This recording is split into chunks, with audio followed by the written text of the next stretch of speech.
es lo más importante que uno tiene que hacer cada día.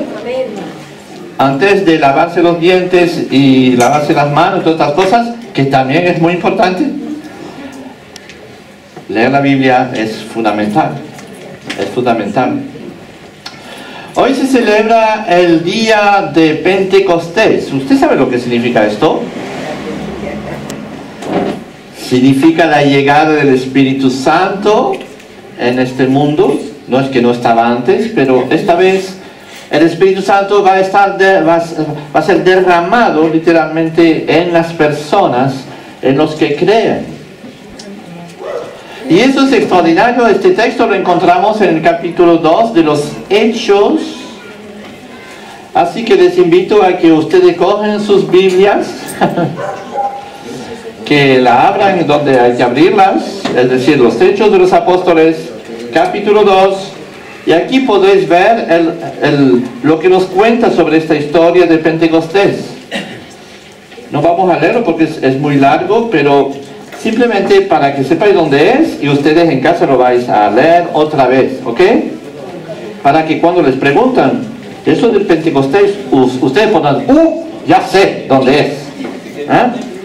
Y que dejen de ser ignorantes de la palabra. Es tan importante la palabra. Cuando hablamos de palabra de Dios, dice, bueno, sí, todo el mundo cree que este libro es la palabra de Dios. Pero si entonces es la palabra de Dios como uno cree, ¿por qué no la abres? ¿Por qué la tienes ahí, metido ahí debajo de esto para que esto no se tambalea más, ¿no? También se puede servir, ¿no? Puede servir ahí. Pero sabemos que la palabra de Dios es algo más que esto, muchísimo más. Y la importancia para tu vida es primordial que tú leas la palabra. Y que hagas de la palabra realmente tu fuente de creencia, de fe, de inspiración en todos los momentos de tu vida. En fin, recordé simplemente, les cuento la historia así, según me acuerdo lo que he leído. Y dice así que el día de Pentecostés estaban reunidos todos en una habitación, estaban orando juntos, unidos, dice, y cuando estaban ahí reunidos los discípulos y más de casi 100 personas, en una habitación, así que está un poco como nosotros esta mañana, y de repente ocurrió algo especial, algo sobrenatural, algo que nunca había ocurrido anteriormente, de esta manera por lo menos. Y dicen que Lucas, que está tratando de explicar eso con palabras, escribiéndolas, dice que fue como una especie de vientos que entró ahí, ¿no? Un viento recio ahí sobre la gente, de repente una corriente fuerte. Y no solamente eso, sino que había llamas de fuego, o como llamas de fuego, que no eran llamas de fuego, sino que era algo similar, que de repente se dividió en cada parte y que cayó sobre cada una de las personas. ¿Puedes imaginarlo eso, no? De repente viene una llama de fuego, y viene ahí y desaparece en el interior de las personas. Un espectáculo increíble, maravilloso, ¿no es así? Y es lo que lo describe de esta manera Lucas en los Hechos capítulo 2, ¿no? Y lo que pasó más tarde fue aún más asombroso, porque eso sí lo vieron y se sintieron realmente conmovidos todo el mundo, o lo que sea, pero lo que pasó después fue todavía más asombroso en este día, ¿verdad? Vemos como esta gente de repente saltaron de sus sillas. Pues, yo me imagino a ustedes ahí saltando de la silla, de repente, ya, y me dejan solos aquí. Todo el mundo se va corriendo para afuera. ¿Os imagináis eso? Es exactamente lo que pasó. Lo que pasa es que Pedro, que era un poco el líder de la tropa también salió con ellos, ¿vale? Pero la cuestión es que el Espíritu Santo inmediatamente les dijo, váyanse para afuera. Fuera de la habitación todo el mundo. Y todo el mundo salió para la calle, se encontraron en medio de la gente, y justamente como era un tiempo de fiesta, y que había venido gente del mundo entero, había gente que hablaban todo tipo de idioma ahí. Es como si vas ahí al muelle abajo, cuando viene un barco de estos enormes, ¿no? Transatlánticos lleno de turistas, que vienen 3.000 turismos en un barco, es increíble, ¿no? Y bajan del barco y hablan cada uno un idioma diferente, ¿no? Unos suecos, alemanes, rusos, muchos, En fin, todo eso. Y ustedes de repente salen de la calle y se van directamente al muelle abajo y empiezan a hablar con todo el mundo. Y no solamente hablar con todo el mundo, sino que hablan, de repente se dan cuenta de que a los rusos ustedes empiezan a hablar en ruso. Y a los alemanes empiezan a hablar en alemán, sin haber aprendido el alemán. ¿Ustedes cuentan? Porque eso es lo que ocurrió este día, el día de Pentecostés. Fue algo absolutamente extraordinario.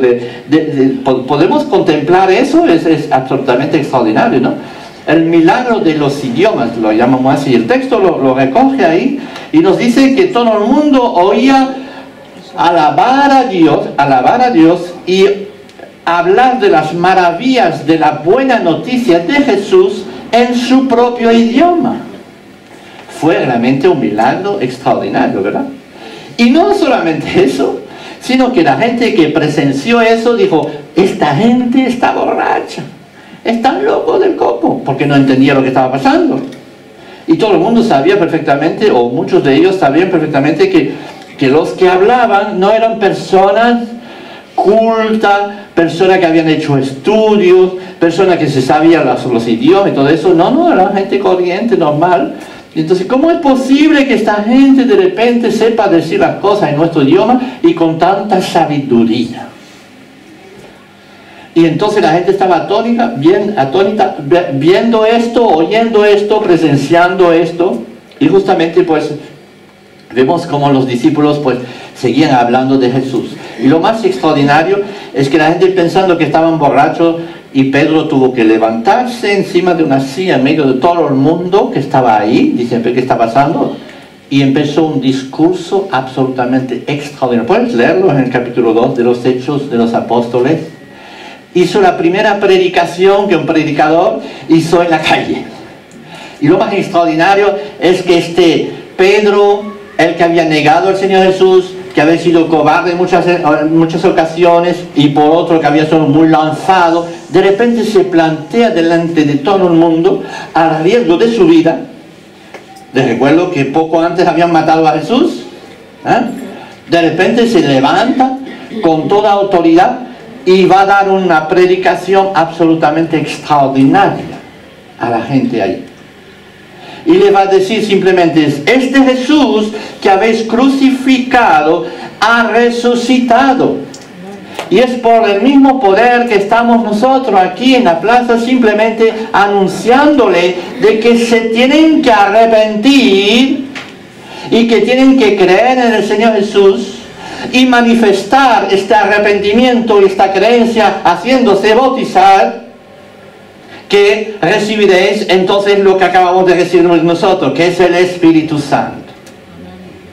Tenéis que arrepentiros, creer que el Señor Jesús ha muerto por vosotros, manifestarlo con el bautismo de forma pública, y entonces recibiréis lo mismo que hemos recibido nosotros, un poder sobrenatural. La marca, dice Pablo más tarde, explica, es la marca que nos hace cristianos. No somos cristianos porque nos han bautizado de pequeños. Somos cristianos porque creemos en Jesucristo y fuimos bautizados del Espíritu Santo. ¿Amén? Amén. Eso es la marca. Arrepiéntense y creen en él, y ustedes también recibiréis al Espíritu Santo. Todo el capítulo 2 de los Hechos os cuenta la historia que acabo de contarles. Una historia que empieza mal y que termina con una fiesta. Y una fiesta de júbilo. Una fiesta extraordinaria.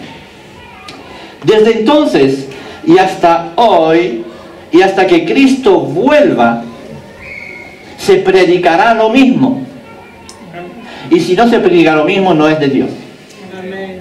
Digan amén más fuerte. Amén. Porque lo mismo ocurre. Necesitas arrepentirte, creer que Jesús murió por ti en la cruz, recibir el Espíritu Santo y llenarte de Él. Eso es el mensaje del Evangelio. Ahora es posible gracias a lo que hizo Cristo por nosotros. Estamos meditando durante estas semanas, y vamos a terminar hoy, no es que las hemos visto todas, pero hablando de las parábolas que el Señor Jesús hizo. Y quise hacer esta introducción porque las parábolas que vamos a contar hoy, a explicar o meditar, tienen mucho que ver con esto que acabamos de leer. Son las últimas de esta serie, pero hay mucho más parábolas y podremos empezar otra serie un día, ¿no?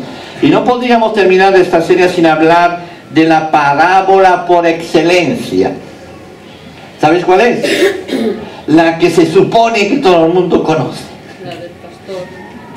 ¿Eh?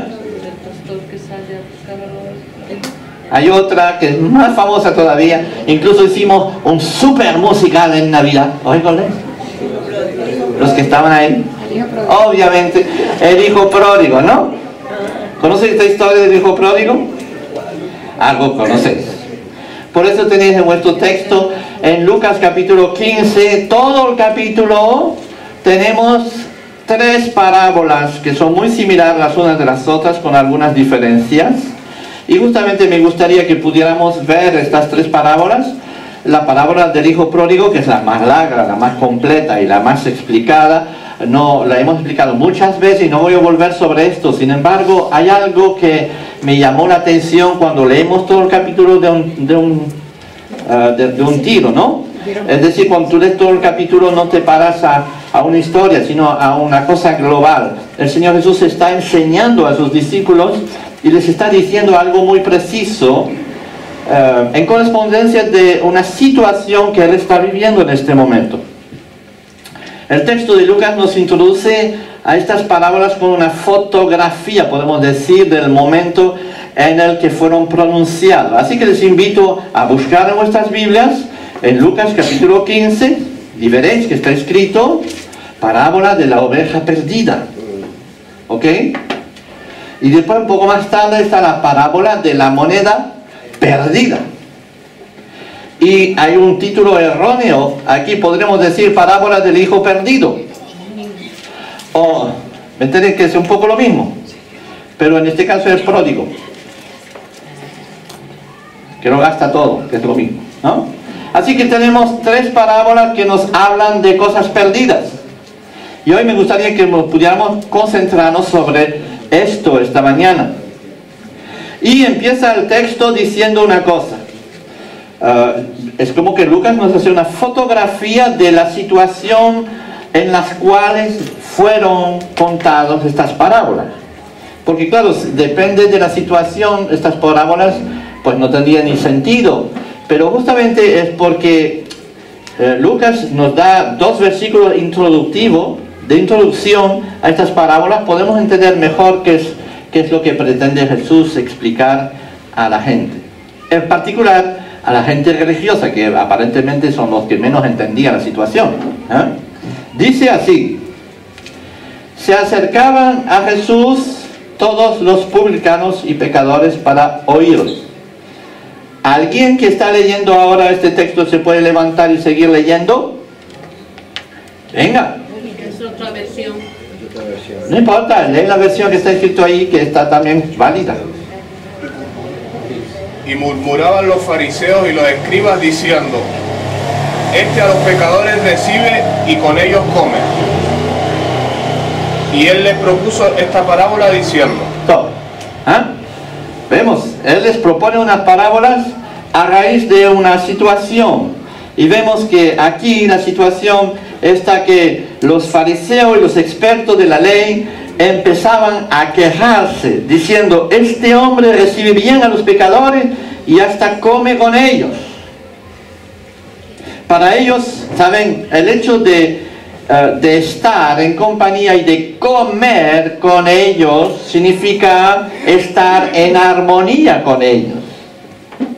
Y sin embargo sabemos que Jesús no estaba en armonía con la gente pecadora, pero sí que estaba con ellos y sí que incluso comía con ellos. Pero el hecho de comer con ellos, entendemos bien que para la cultura de la época era un significado muy profundo. Tú no comes con alguien que no te llevas bien con él, no comes con alguien que no sintoniza con él, no le invitas a tu casa. ¿vale? Hoy en día se hace un poquito eso también, pero a veces uno come igual, ¿verdad? Con alguien. Pero en esta época no se hacía tal cosa, ¿no? Se separaba a la gente de los pecadores, por eso los clérigos y toda esta gente se estaba separando de la gente pecador. Entonces cuando vieron a Jesús, entre comillas, comulgar con ellos, entonces se ofendía totalmente. Sin embargo, entendemos bien que Jesús no estaba compartiendo con el pecado de los publicanos, no estaba con ellos para hacer las cosas que ellos hacían, sino por otros motivos bien distintos. Entonces Jesús les cuenta esta historia. Jesús es criticado por los religiosos por estar en medio de ellos, por estar en medio de los de Hacienda, por estar en medio de los políticos corruptos, por estar en compañía de las prostitutas, de los homosexuales, de los gamberros de todo tipo, de los alcohólicos, de los adictos de todo género de sustancia prohibida. Jesús está con ellos y come con ellos.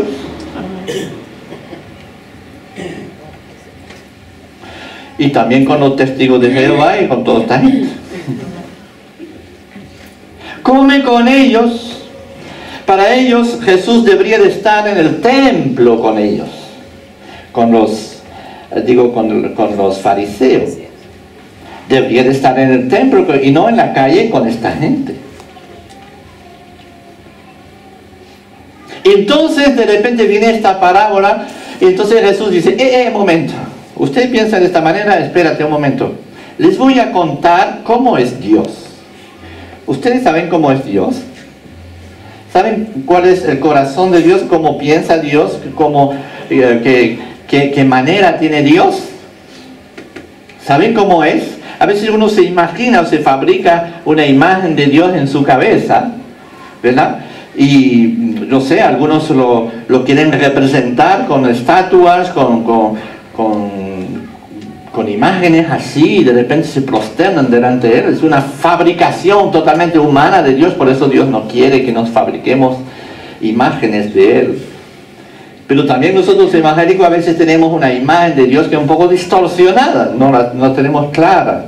Es por eso que es necesario volver a la palabra de Dios y decir, vamos a ver, si Dios en su palabra se revela, es decir, nos va a contar cómo es. Por eso es necesario ir a la palabra, ¿estamos de acuerdo? Entonces Jesús le dice a los fariseos, bueno, les voy a enseñar algo sobre Dios, ¿cómo es? Les va a contar 3 historias para enseñarles cómo es Dios en realidad. Dice, bueno, Dios es como un pastor que tiene ovejas. Después dirá otra cosa, dirá, Dios es como una mujer que tiene monedas. O dirá, Dios es como un padre que tiene 2 hijos. ¿Sí? Son las 3 historias que tenemos aquí en el capítulo 15. Las vais a leer en casa, ¿verdad? Gracias. ¿Ah? En las 3 historias pasa lo mismo. Se pierde lo que tiene el hombre, o el pastor, o la mujer. Algo se pierde. ¿Estáis de acuerdo? Algo les cae del bolsillo a uno, otro se le va del rebaño, y al tercero se le va de casa. La misma historia contada de maneras diferentes, pero los 3 se van y los 3 tienen algo en común, es que justamente algo se pierde, algo se vuelve a encontrar y se hace una fiesta enorme. Resumen de cuentas, ¿no? Las 3 historias nos cuentan lo mismo con un ángulo diferente, pero siempre pasa lo mismo. Perdí una cosa, me vuelvo loco para encontrarla, cuando la encuentro es la fiesta. Veamos, los fariseos tenían que aprender y saber que Dios es semejante a esto. Lo curioso es que en toda la historia de las parábolas, Dios nos es descrito como un hombre, una persona bien humana, una persona como usted y yo. Nunca tenemos referencia a alguien sobrenatural, que nos viene de otra galaxia, que tiene aptitud extraordinaria, tipo el Jedi, o no sé, el Superman, o el hombre araña. Nosotros nos inventamos héroes, ¿no? Que arreglan los problemas del mundo, que tienen capacidades absolutamente descomunales, más raras que uno o otro. Nuestra imaginación va por ahí. Y a veces nos imaginamos a Dios así. Y sin embargo Dios, cuando se presenta y nos quiere explicar cómo es, dice: mira, soy como este simple pastor de ovejas. Soy como esta mujer que tiene monedas. Soy como un padre que tiene 2 hijos y le salen mal casi los 2. Fíjate cómo se describe Dios a sí mismo. Cómo Jesús va a explicar que Dios es así, ¿verdad? Y esta descripción de Dios a través de las parábolas es muy distinta a la que tenían los fariseos de la época, o la imaginación que se hacía de Dios, y también de la que nos hacemos nosotros mismos a menudo de Dios. Raras veces nos imaginamos a un Dios como un sembrador que sale a la calle para sembrar, o un padre que hace la fiesta por su hijo, o un pescador que levanta sus redes, o un pastor que va en busca de las ovejas que se han extraviado. La Iglesia ha tenido la curiosa idea de representar a Dios con un triángulo, ¿saben? Lo pone como un triángulo con un ojo grande ahí en el medio, ¿no? Es una manera de explicar a Dios y de la Trinidad y de todas estas cosas. Y bueno, pues es un intento, ¿no? Pero parece que este Dios es un Dios que nos espía, ¿no? Desde el cielo. Yo fui a la catedral de Santiago y me quedé sorprendido de ver esta imagen a la cupola central. Cuando uno mira hacia abajo, arriba, digo, lo único que veo es un enorme ojo que nos mira así como en un triángulo. Se siente a gusto, ¿no? Cuando entra ahí, ahí vemos el Dios juez, ¿no? De nosotros, que viene a juzgarnos.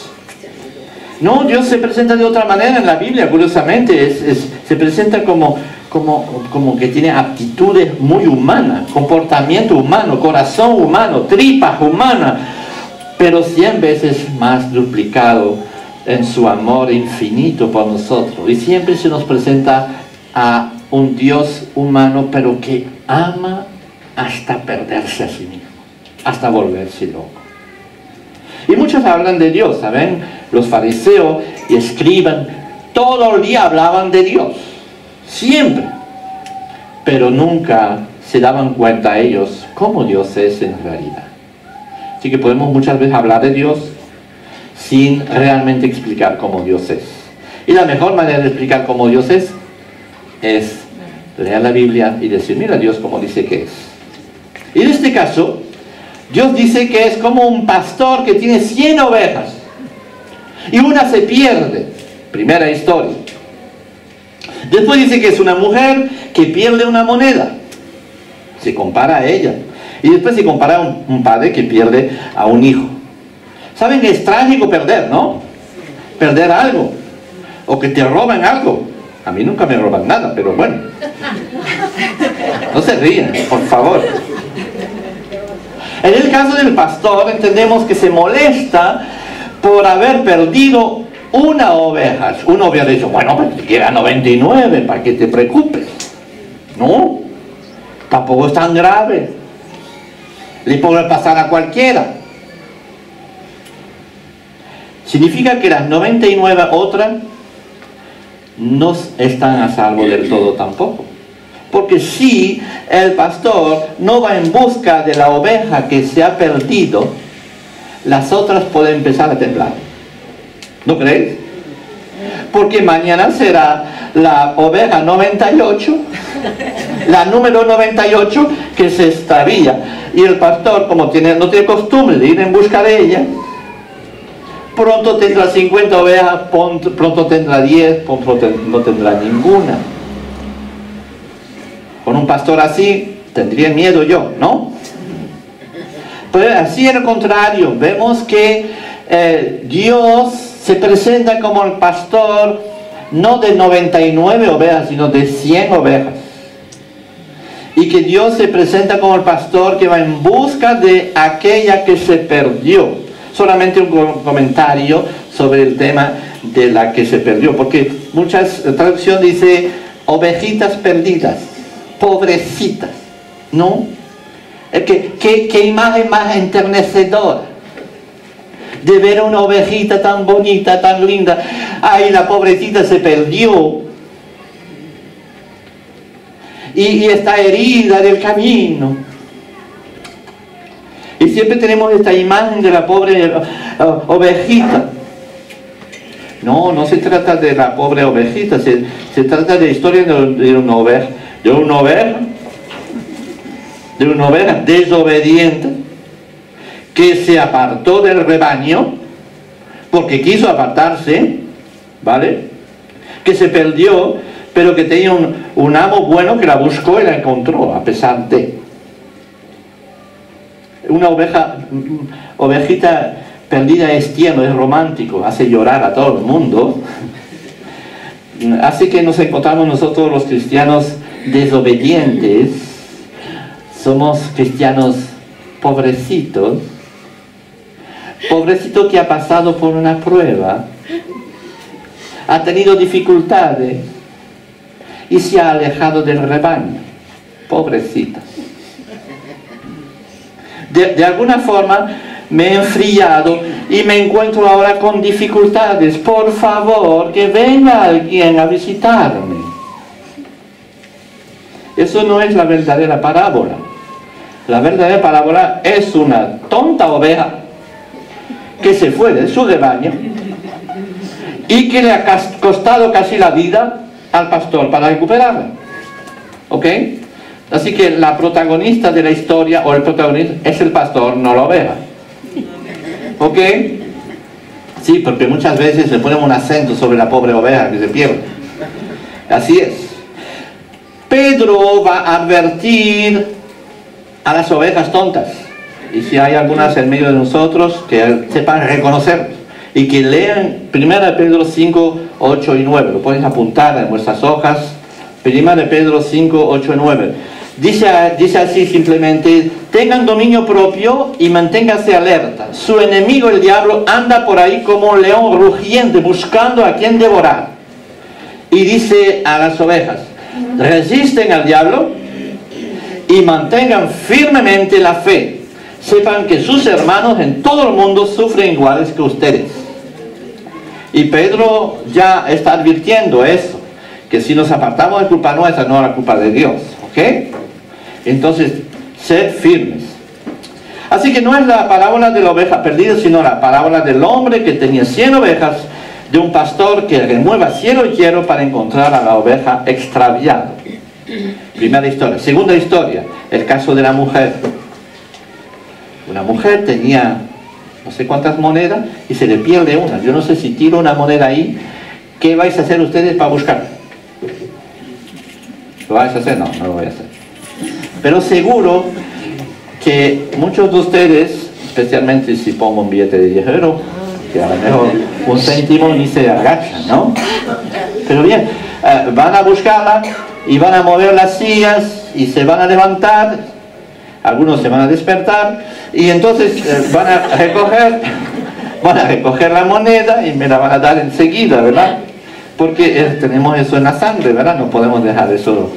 Bueno, hay paquete, hay quien que va y que la coge, ¿no? ¿Verdad?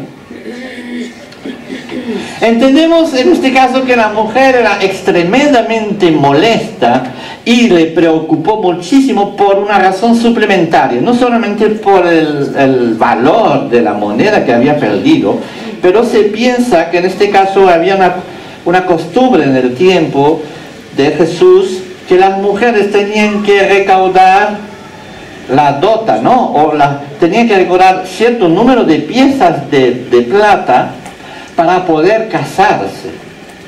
Llaman las aras, ¿no? A veces decimos las aras y hay costumbres un poco a eso todavía en las bodas, ¿no? Se da las aras, ¿no?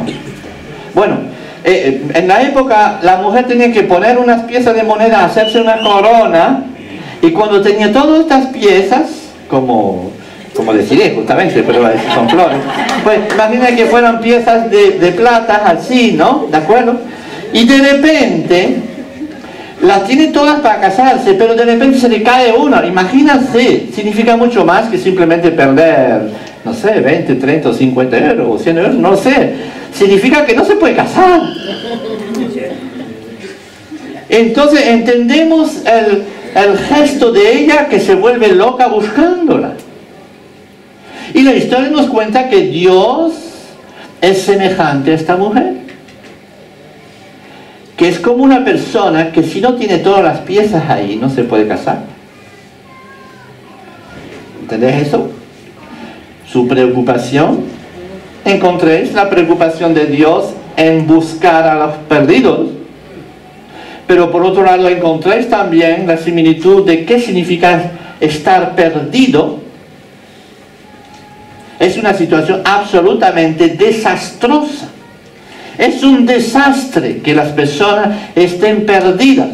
Es un desastre que tú estés perdido, que yo estuve perdido. Era un desastre para Dios. Jesús le dice a los fariseos que se sienten profundamente molestos por haber perdido sus criaturas. Y que haga todo lo necesario para recuperarlas. Incluso dar su vida por ellas. El tamaño del remedio demuestra la gravedad de la enfermedad. ¿Entendéis esta frase? Me la inventé yo, pero espero que la habéis captado, ¿no? El tamaño del remedio demuestra la gravedad de la enfermedad, ¿sí? Si le digo, bueno, tómate una pequeña aspirina, significa que tendrás un dolor así, tal. Pero no te voy a dar una aspirina si tienes un cáncer, ¿de acuerdo? Voy a darte un medicamento mucho más poderoso y violento y no sé qué. Pero si tienes una simple gripe, no te voy a dar quimioterapia. ¿Me entendéis? Por eso el tamaño del medicamento corresponde a la gravedad de la enfermedad. Y el medicamento de Dios para nosotros ha sido su Hijo. ¿Cuánto más es el tamaño de la enfermedad que tú y yo tenemos? Muchas veces pensamos, no, el pecado no, es algo secundario, no pasa nada. O la perdición, bueno, la perdición no es nada. Pero saben que el remedio que Dios tuvo que dar para salvarnos, hasta su propio Hijo, significa que la perdición, la realidad de la perdición es horrorosa, es terrible. ¿Me entendéis? La realidad de tu perdición hizo que Dios tuvo que invertir todo lo que Él tenía de más precioso para salvarte. En el caso para terminar, en el caso del padre de familia, pasa algo similar, pero con una diferencia notoria. Porque en este caso vemos como el padre no se va en busca del hijo. ¿Estáis de acuerdo? Es la gran diferencia entre las tres parábolas. Las dos primero, el padre se va y se vuelve loco, o el pastor se va y después la mujer se va y se vuelve loco buscándola. Pero en el caso del hijo, entonces no, el padre se queda en casa, pero con los mismos nervios que los dos otros, con la misma preocupación que los dos otros, y sin embargo, se queda aquí. A mí me sorprendió esto, ¿verdad? Nosotros hubiéramos dicho, ay padre, ¿por qué no te fuiste en busca de tu hijo? El pobre está tirado con las prostitutas, vete a tirarle las orejas y tráele para casa.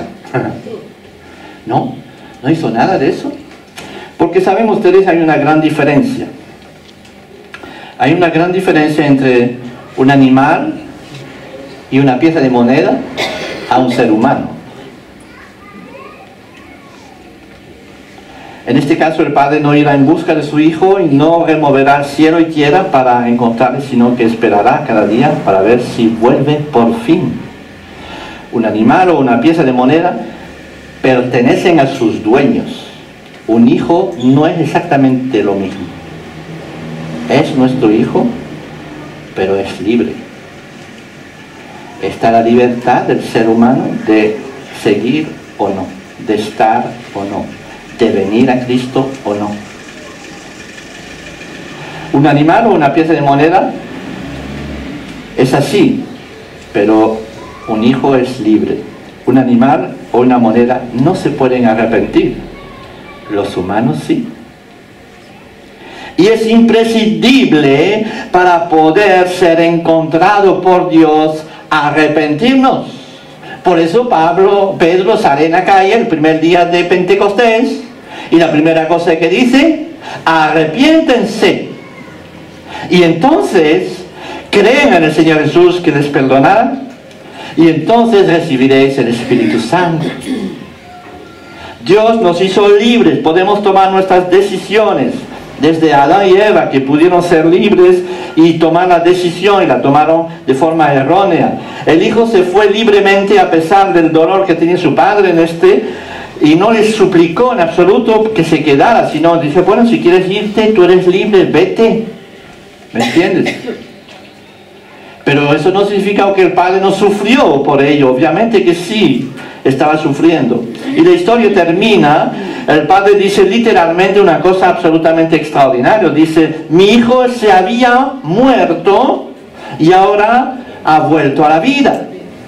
Mi hijo se había muerto, para decir una vez más la gravedad de los que están fuera de Dios, de los que están apartados de Dios, en qué situación se encuentran, en una situación absolutamente desastrosa, terrible.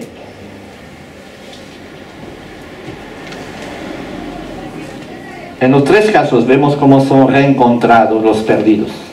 Y eso es el gran mensaje de esta mañana. Hay posibilidades para cada ser humano, cual sea su circunstancia, cual sea su alejamiento de Dios, de ser encontrado por Dios, porque Dios te busca. Y Dios es como un pastor que busca a sus ovejas.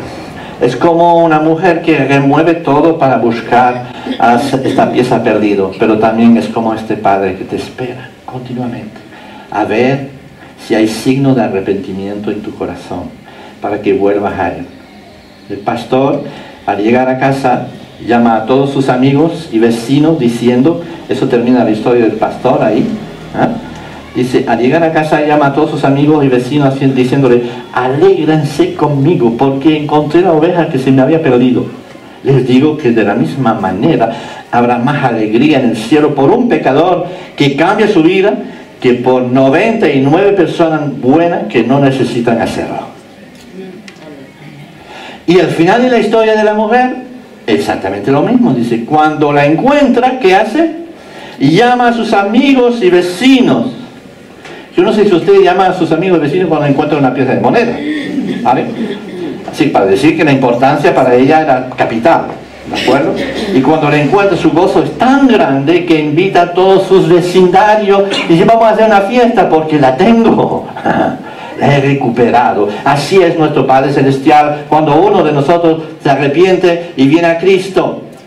Hay una fiesta en el cielo. Porque hay una situación de gravedad extrema y una situación de salvación completa. Y entonces hay una fiesta. Porque más grande es el problema y cuando se soluciona, más grande es la fiesta. ¿No creéis? Así es. Entonces dice la mujer, llama a sus vecinos, les dijo que así también se alegran los ángeles de Dios cuando un pecador cambia su vida, cuando un pecador se arrepiente. Y cuando el padre, ¿qué hace el padre al final de la historia del hijo pródigo? Hace una fiesta con él. ¿No es así? Otra vez la fiesta. ¿Y por qué? Y el otro hijo dice: ¿y por qué le estás haciendo una fiesta? Dice: porque mi hijo estaba muerto. ¿Tú no lo entiendes eso? Estaba muerto y ahora está otra vez aquí. Entonces hay una fiesta, estamos felices, pero tenemos que celebrar y estar felices porque tu hermano estaba muerto y ha vuelto a vivir, estaba perdido y ha sido encontrado. No sé si nos damos cuenta, tú y yo, esta mañana, de que somos esta oveja perdida, de que somos esta pieza de moneda perdida, que somos el hijo pródigo de la historia. Y que nuestra situación es una situación desastrosa. Pero que Dios ha hecho mover cielo y tierra para encontrarnos, y que Dios ha dado lo que tenía para rescatarnos, para pagar nuestras deudas. Y cuando Jesús viene y dice eso a los fariseos, un poco más tarde será crucificado, un poco más tarde dará su vida por nosotros, un poco más tarde resucitará, porque habrá cumplido el juicio de Dios que tenía que caer sobre ti, lo ha cogido sobre él. ¿Entendéis esto? Entonces los apóstoles salen a la calle y dicen, ¿saben ustedes? Arrepiéntense, que todo está hecho. Vuelvan a los pies del Señor. Díganle, Señor, quiero ser tuyo otra vez. Te pido perdón. Creo en tu perdón. Creo que tú has muerto en la cruz. Creo en ti. Yo te acepto en mi corazón. Yo vengo a tus pies y verás, como dice el texto, el Espíritu Santo vendrá dentro de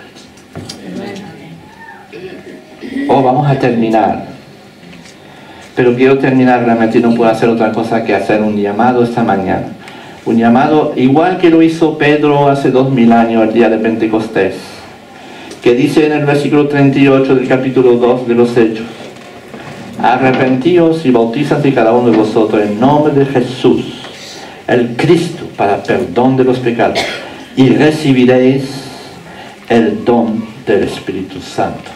Es lo que les proclamo hoy, yo también, junto con miles de pastores, miles de predicadores, miles de personas, de creyentes en el mundo, que están predicando lo mismo hoy, ayer y mañana lo seguirán haciendo. Arrepiéntense, creen en el Señor Jesús, recíbanlo en sus vidas y seréis hechos miembros de la familia de Dios. Vamos a terminar, y en este momento quisiera realmente pedirle que